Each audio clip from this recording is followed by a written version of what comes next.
ఖర్జూరాల కన్నా కమ్మాగుంటయంట. లేక లేక నేను ఫోను చేస్తే నువ్వు హల్లో అన్నవంటే బెల్లం బువ్వ కన్నా తీయగుంటదంట. ఎన్నడూ నాడు ఫోను చేసి బాగున్నావన్నవంటే ఏడాది ఎండల్లో ఉంటేనై మోస్తున్న నా బతుకు కష్టాలని పిల్లని సెయ్యి పట్టాలని. నల్లని సీకట్లో ఒకదాన్నే కూసున్న దిక్కులేని పచ్చినయ్యి బావా నువ్వెప్పుడొస్తావని. ఏళ్ళైపోతుంది పిల్ల ఎన్నెలొచ్చింది మన బతుకులా. ఏలైపోతుంది పిల్ల ఏలు వట్టంగా వస్తున్నాయా. ఇన్నాళ్ళ ఎడబాటు ఎడవాసిపోతుందిలే.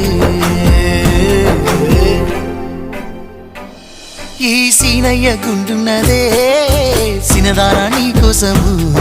ఈ దూరాన్ని చెరుపుతూ తీరాలకు